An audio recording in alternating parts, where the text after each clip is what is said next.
राष्ट्रपति रामनाथ कोविंद ने राज्यपालों और उपराज्यपालों के 51वें सम्मेलन में कोविड योद्धाओं के योगदान की सराहना की।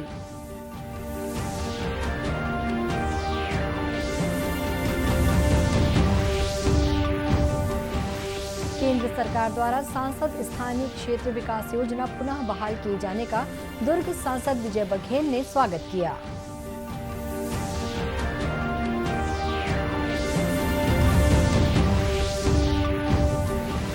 झीरम घाटी हमले की जांच के लिए राज्य सरकार ने छत्तीसगढ़ हाईकोर्ट के पूर्व न्यायाधीश सतीश के अग्निहोत्री को बनाया 2 सदस्यीय न्यायिक जांच आयोग का नया अध्यक्ष।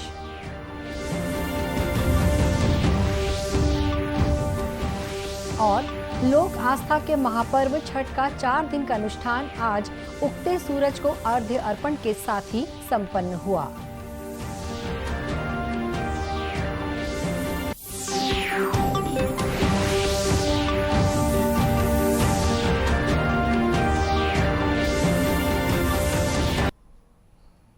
नमस्कार, आप देख रहे हैं दूरदर्शन समाचार। मैं हूं शुभ्रा भट्टाचार्य। अब समाचार विस्तार से। राज्यपालों और उपराज्यपालों का 51वां सम्मेलन आज राष्ट्रपति भवन में शुरू हुआ। राष्ट्रपति रामनाथ कोविंद चौथी बार इस सम्मेलन की अध्यक्षता कर रहे हैं। सम्मेलन में उपराष्ट्रपति एम वेंकैया नायडू, प्रधानमंत्री नरेंद्र मोदी और गृह मंत्री अमित शाह भी हिस्सा ले रहे हैं। राष्ट्रपति रामनाथ कोविंद ने उद्घाटन भाषण में कहा कि भारत ने कोविड-19 के खिलाफ व्यापक और प्रभावी अभियान चलाया है। राष्ट्रपति ने अपने कार्यों के लिए कोविड योद्धाओं की सराहना की। उन्होंने कहा कि सभी कोविड योद्धाओं ने महामारी से निपटने में समर्पण के साथ काम किया है। उन्होंने कहा कि आज देश में 108 करोड़ से अधिक कोविड रोधी टीके लगाए जा चुके हैं और टीकाकरण अभियान पूरे देश में जारी है। श्री कोविंद ने कहा कि सरकार की पहल और वैज्ञानिकों के प्रयास से भारत ने वैक्सीन विकसित किया है। कोविड की महामारी का सामना करने में विश्व का सबसे व्यापक और प्रभावी अभियान भारत में प्रधानमंत्री मोदी जी के नेतृत्व में चलाया गया। हमारे सभी कोरोना योद्धाओं ने असाधारण त्याग और निष्ठा के साथ अपने कर्तव्य का निर्वहन किया। सरकार की अभूतपूर्व पहल एवं हमारे वैज्ञानिकों और उद्यमियों के प्रयासों के बल पर देश में वैक्सीन का विकास और विशाल पैमाने पर उत्पादन संभव हो सका है। आज 108 करोड़ से भी अधिक वैक्सीनेशन करके देशवासियों को महामारी से बचाने के अभियान में हम तेजी से आगे बढ़ रहे हैं। इसके साथ ही हम विश्व समुदाय की सहायता भी कर रहे हैं। भारत की वैक्सीन मैत्री पहल की सराहना विश्व स्तर पर हो रही है। गृह मंत्री अमित शाह ने स्वागत संबोधन में कहा कि ये सम्मेलन कोविड महामारी के कारण 2 वर्षों के बाद हो रहा है। उन्होंने कहा कि प्रधानमंत्री नरेंद्र मोदी के नेतृत्व में देश और सभी राज्यों ने महामारी का सफलतापूर्वक सामना किया है। श्री शाह ने कहा कि 100 करोड़ टीकाकरण के बाद भारत महामारी से उबर रहा है। उन्होंने कहा कि समूचा विश्व कोविड के खिलाफ संघर्ष में सफलता के लिए भारत की सराहना कर रहा है। गृह मंत्री ने कहा कि प्रधानमंत्री ने महामारी के दौरान कई बार मुख्यमंत्रियों और राज्यपालों से विचार विमर्श किया और उन्हें सलाह भी दी। उन्होंने कहा कि राज्यपालों ने महामारी के दौरान सक्रियता से काम किया है। श्री शाह ने कहा कि ये आज़ादी का अमृत महोत्सव का समय है और इस बार के राज्यपाल सम्मेलन का विशेष महत्व है। केंद्र सरकार ने सांसद स्थानीय क्षेत्र विकास योजना पुनः बहाल कर दी है। कोरोना महामारी को देखते हुए केंद्र सरकार ने इस योजना को पिछले 2 साल से बंद कर रखा था ताकि इस राशि का इस्तेमाल कोरोना महामारी के दौरान किया जा सके। केंद्रीय मंत्रिमंडल ने बुधवार को संसद सदस्य स्थानीय क्षेत्र विकास योजना फंड को बहाल करने की मंजूरी दे दी। दुर्ग सांसद विजय बघेल ने केंद्र सरकार द्वारा पुनः इस योजना को बहाल किए जाने का स्वागत किया है। उन्होंने कहा कि कोरोना महामारी के दौरान इसे बंद करना जरूरी था ताकि इंसानों की जान बचाई जा सके और कोरोना महामारी पर काबू पाया जा सके। सांसद स्थानीय क्षेत्र विकास निधि के पुनः बहाल हो जाने पर इस वर्ष 2 करोड़ रुपए की राशि तथा आने वाले 2 वर्षों में 5-5 करोड़ रुपए की राशि सांसद निधि के लिए जारी की जाएगी। सांसद विजय बघेल ने इस दौरान देश में 100 करोड़ लोगों को टीकाकरण पूर्ण हो जाने पर भी खुशी जाहिर करते हुए इसका श्रेय देश के प्रधानमंत्री के साथ ही स्वास्थ्य कर्मियों, मितानिनों और इस कार्य से जुड़े लोगों को दिया।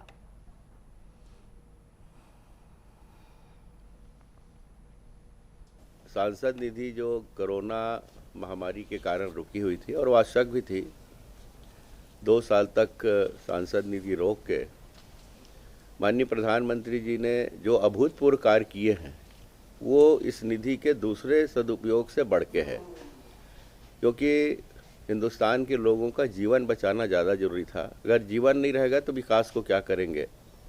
हम लोग भी संतुष्ट हैं, जनता भी संतुष्ट है, और जनता पूछना भी बंद कर दी थी जब हम लोगों ने बताया कारण, और ये फिर से शुरू हुई है। ये खुशी की बात है, और इससे पता चलता है कि हम कोरोना महामारी के उस विकराल स्थिति से अब गुजर चुके हैं। लेकिन आने वाला समय सावधानी पूर्वक रहे, ये भी मैं आह्वान करता हूँ। पूरी तरह ये खत्म नहीं हुई है, मगर फिर से ये सांसद निधि शुरू हुई है, उसके लिए मैं अपनी ओर से जनता को भी बहुत बहुत बधाई देता हूँ। गौरतलब है कि इस योजना का उद्देश्य सांसदों को मुख्य रूप से अपने अपने निर्वाचन क्षेत्रों में विकास कार्यों की सिफारिश करने में सक्षम बनाना है, जिसके तहत पेयजल, प्राथमिक शिक्षा, सार्वजनिक स्वास्थ्य, स्वच्छता और सड़कों इत्यादि के क्षेत्रों में टिकाऊ सामुदायिक परिसंपत्तियों के निर्माण पर विशेष जोर दिया जाता है। देश में राष्ट्रव्यापी टीकाकरण अभियान के अंतर्गत अब तक कोविड रोधी वैक्सीन की 110 करोड़ 23 लाख से अधिक डोज दी जा चुकी है। स्वास्थ्य मंत्रालय ने कहा है कि कल 52,69,000 से अधिक डोज दी गई। देश में कल 13,000 से अधिक लोगों में कोविड संक्रमण की पुष्टि हुई। इस समय 1,39,556 कोविड मरीजों का इलाज चल रहा है, जो कि 266 दिनों में सबसे कम है। कुल संक्रमितों में से इलाज ले रहे मरीजों की संख्या 1% से भी कम है। मंत्रालय ने कहा है कि वर्तमान में संक्रमण से स्वस्थ होने की दर 98.25% है, जो कि पिछले वर्ष मार्च से सबसे अधिक है। वहीं छत्तीसगढ़ में 2 करोड़ 39 लाख से अधिक कोविड वैक्सीन दी जा चुकी है। राज्य में बुधवार को कोरोना के 25 नए मामले सामने आए, वहीं एक संक्रमित की मौत हुई। राज्य में इस समय 223 कोरोना संक्रमितों का इलाज विभिन्न अस्पतालों और होम आइसोलेशन में किया जा रहा है। झीरम घाटी हमले की जांच के लिए छत्तीसगढ़ सरकार ने न्यायिक जांच आयोग में नया अध्यक्ष बना दिया है। इस आयोग में 2 सदस्यों को रखा गया है। छत्तीसगढ़ उच्च न्यायालय के पूर्व न्यायाधीश न्यायमूर्ति सतीश के अग्निहोत्री को आयोग का अध्यक्ष बनाया गया है। न्यायमूर्ति जी मिन्हाजुद्दीन आयोग के सदस्य होंगे। सामान्य प्रशासन विभाग ने आज इसकी अधिसूचना जारी कर दी। आयोग की अधिसूचना में कहा गया, जस्टिस प्रशांत मिश्रा आयोग का कार्यकाल 30 सितंबर को समाप्त हो चुका है। इस बीच न्यायमूर्ति प्रशांत मिश्रा का स्थानांतरण आंध्र प्रदेश उच्च न्यायालय में हो गया है। ऐसे में सरकार ने आयोग में 2 नए सदस्यों को शामिल करने का निर्णय लिया है। पूर्व में जारी जांच के बिंदुओं के अतिरिक्त ये आयोग 3 नए बिंदुओं की जांच करेगा। इसमें पहला बिंदु है, क्या हमले के बाद पीड़ितों को समुचित चिकित्सा उपलब्ध कराई गई।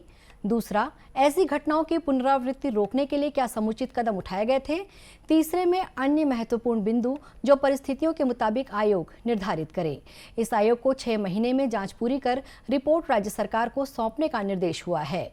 झीरम घाटी हमले की जांच कर रहे न्यायमूर्ति प्रशांत कुमार मिश्रा की अध्यक्षता वाले न्यायिक जांच आयोग ने 6 अक्टूबर को राज्यपाल अनुसुईया उइके को जांच रिपोर्ट सौंपी थी।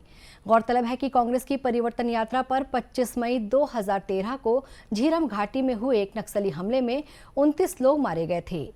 इसमें पूर्व केंद्रीय मंत्री विद्याचरण शुक्ल, कांग्रेस के तत्कालीन प्रदेश अध्यक्ष नंद कुमार पटेल, महेंद्र कर्मा, उदय मुदलियार जैसे नाम शामिल थे। कोरबा कलेक्टर रानू साहू ने आज सरकारी अस्पताल के साथ ही निजी अस्पताल का निरीक्षण कर वहां अग्निशमन सुरक्षा व्यवस्था की जांच की और कमी पाए जाने पर प्रबंधन को फटकार भी लगाई और 1 सप्ताह के भीतर सुरक्षा व्यवस्था दुरुस्त करने के निर्देश दिए।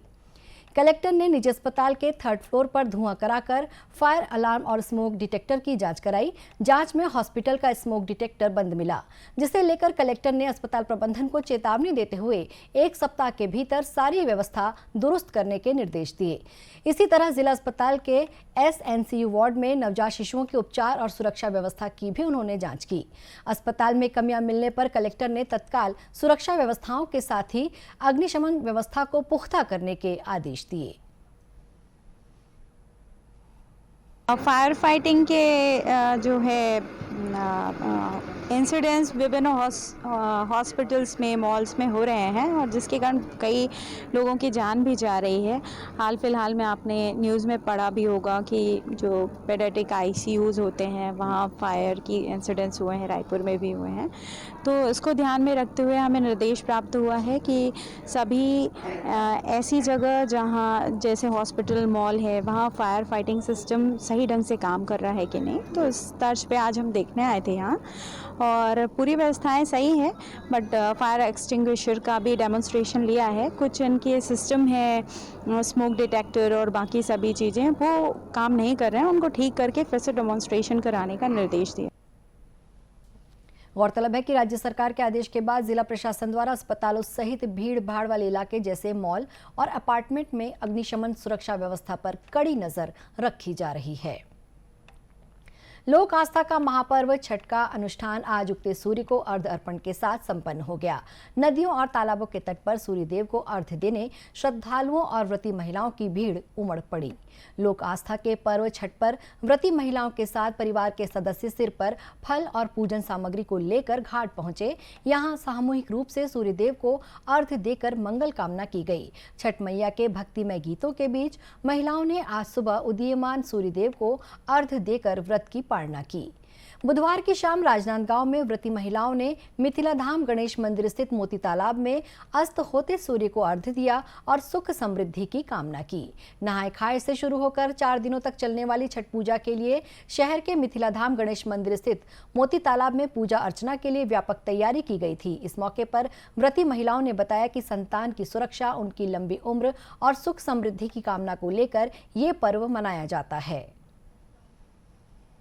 ये छठ पूजा का महत्व है कि पिछला वर्ष कार्तिक में चौथ के नहाय खाए होता है और पंचमी के लोहंडा और पहली अर्घ छठवीं के होता है और सप्तमी कल पारण हो जाएगा।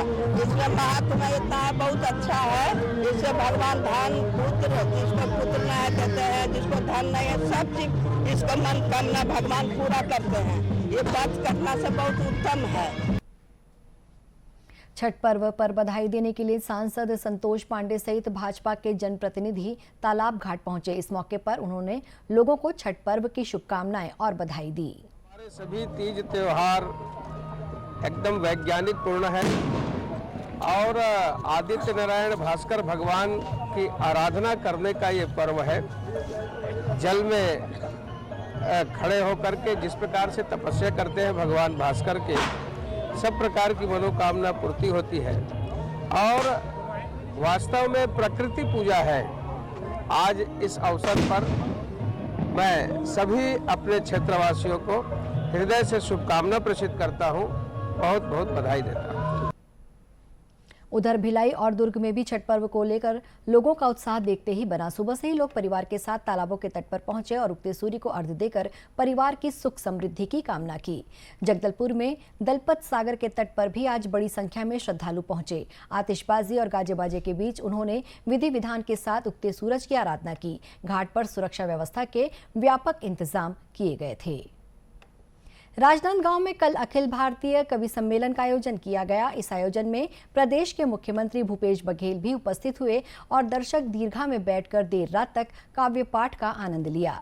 मुख्यमंत्री ने दीप प्रज्वलित कर कार्यक्रम का उद्घाटन किया। इस आयोजन में देश के ख्याति लब्ध कवि डॉक्टर कुमार विश्वास, पद्मश्री डॉक्टर सुरेंद्र दुबे, जयपुर से आए वीर रस के कवि अशोक चरण, जबलपुर से आई श्रृंगार रस की कवियत्री मणिका दुबे ने काव्य पाठ किया। राष्ट्रीय उत्सव समिति द्वारा आयोजित इस कवि सम्मेलन में काव्य पाठ करते हुए डॉक्टर कुमार विश्वास ने मुक्तिबोध की धरती राजनांदगांव के श्रोताओं की तारीफ की। वहीं डॉक्टर सुरेंद्र दुबे ने अपने काव्य पाठ से श्रोताओं को मंत्रमुग्ध कर जमकर तालियां बटोरी। वीर रस के कवि अशोक चरण ने काव्य पाठ कर श्रोताओं में देशभक्ति का जोश भर दिया। कवियत्री मणिका दुबे ने मां सरस्वती वंदना से काव्य पाठ की शुरुआत कर श्रोताओं का मन मोह लिया। इस दौरान स्टार कवि कुमार विश्वास ने समा बांध दिया। कि दिल बोले तो करो ना, दिल बोले तो रुको, देखा सीखे में यहाँ की प्यार मत कीजिए, क्षमता हो देने की तभी किसी को दीजिएगा, 2 दिलों का सौभाग्य पार मत कीजिए, शर्तों पे नहीं चलती हर दिन नया इजहार मत कीजिए। ऐसा महान कवि जिसने लिखा था, मुझे भ्रम होता है प्रत्येक पत्थर में चमकता हीरा है, मुझे भ्रम होता है प्रत्येक सुस्मित में महाकाव्य पीड़ा है, मुझे भ्रम होता है प्रत्येक छाती में आत्मा अधीरा है। ऐसा लिखने वाला कवि यहाँ पैदा हुआ। आपको शायद आपकी तालियों से लग रहा है कि इतना गौरव बोध ना हो, लेकिन हिंदी वालों से पूछिए, उनके लिए देवता है मुक्ति बोध। कवि सम्मेलन में ठंड के बावजूद श्रोताओं ने देर रात तक उपस्थित रहकर काव्य पाठ का आनंद लिया और जमकर तालियां बजाई। इसी के साथ ये समाचार बुलेटिन समाप्त हुआ। नमस्कार।